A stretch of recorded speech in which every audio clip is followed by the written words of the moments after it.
Okay, that is our topic 3, the appearance of money. Now, we already said that we have commodity value and exchange value. With exchange development, metals start to pay, okay, or to play, sorry, the role of universal equivalent or money.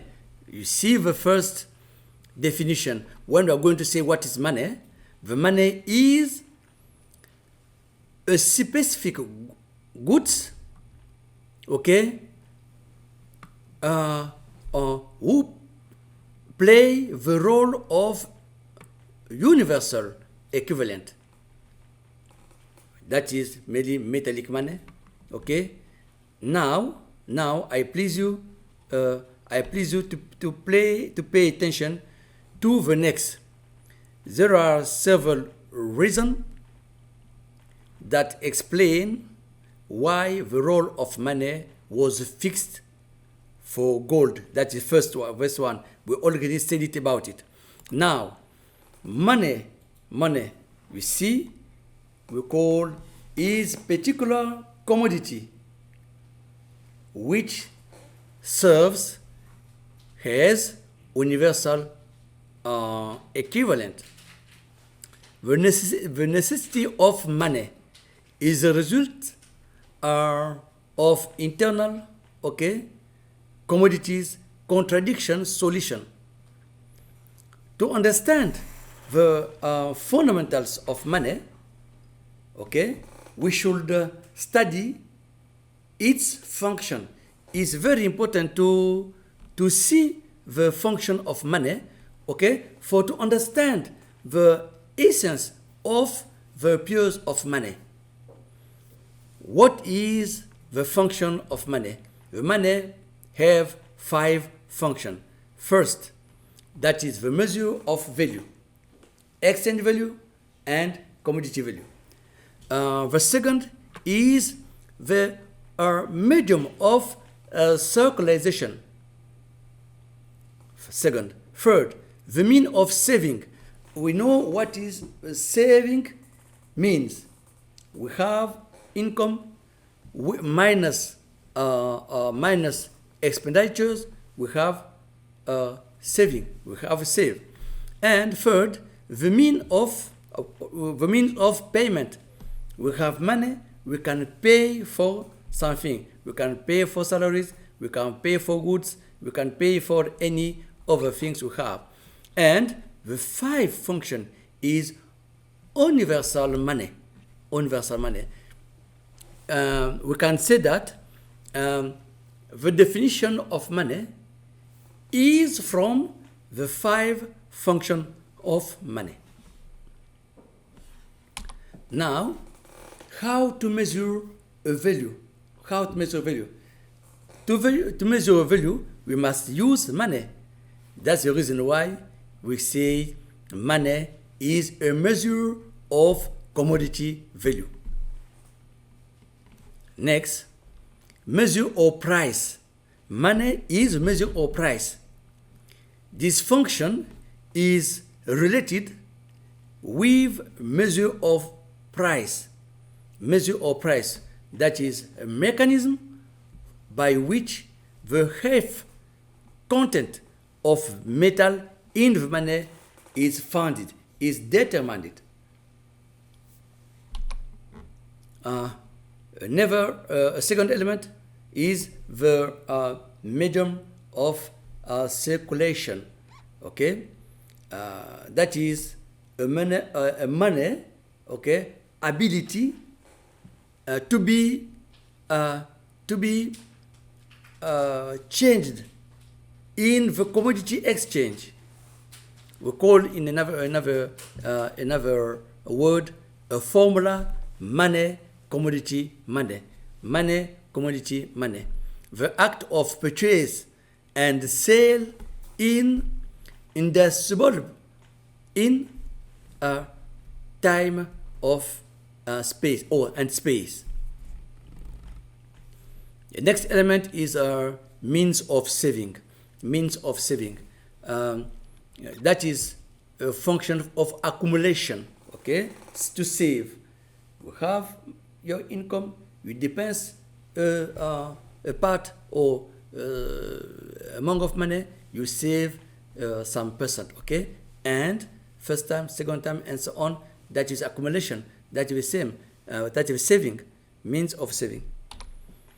The next is means of payment. We can pay for anything. Okay, we can pay, go to a market to pay something. Okay, that is a modification of medium circulation function. Universal money, that is money, okay, used for any okay kinds of transaction. Okay, money can be used for any types or kinds of transaction in national or international trade, for example. Okay, in national economy we use money, and in international trade activity we can use money. And now the number of money can be directly, okay, depends, okay, on some of commodities prices, because money is used for commodity price estimation. Okay, we produce a commodity, we must use money for to estimate, okay, the value of this commodity, of this goods. Now we have some formula for to explain the law of money during the money flow. Okay, the circulation of money. We relatively we have some formula. The first is the law of money. Okay, the law of money. That's the first formula. When you have a quantity of money, that is M, is equal P, price of commodity, we multiply by Q, that's the quantity of commodity, and we divide by the velocity of money. We call it V. Okay, that's first.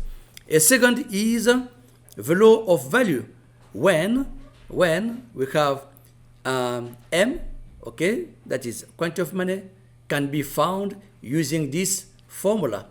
That is a sum of commodity price, okay, sum of CP, and sum of C and C, that is sum of commodity prices sold in credit, okay, and the sum of MPN, that is the sum of payments into under mature or promissory notes, and sum of CL, that is the sum of clearing payments. That is two main formula we can use to demonstrate the law of money circulation and the law of value of commodity value. Okay. Now, any other concept are used. For example, when you're going to find the value of produced commodity using the proportion of commodity exchange, okay, and the commodity we use for themselves. That's the reason why we must mention three functions of law of value. First, means of production and labor power allocation between industries and regions. Second, regulation of social production and exchange proportion. And last is differentiation of producer. That's very important. That's the same mechanism. Okay, we can mention is our current slide. Let's to mention a period of commodity price. That's very important. I please you take a note. The next, that is a market price. We can take a note. A demand, okay, and supply market. And okay, we can show the situation when demand is higher than supply, and the situation when we have demand is lower than supply. That is very important to understand this element. A last element I want to show you today is commodity fetishism. The word fetishism can be understood as fetish. What is fetish means? Fetish can be used in a certain condition. Okay, fetish. For example, when you say that, oh, what is it? That is not good things. That is fetish. Okay, you see a money. A money can be used in a good means or in the bad means. You see, that is some kind of fetish. A domination, you can say it, of fetish. We have commodity fetish. That is a domination of thing over people. We have a features of commodity fetishism. That is personification of things. We call things from inanimate objects, okay, and which are transformed into independent actors, which with a special public power.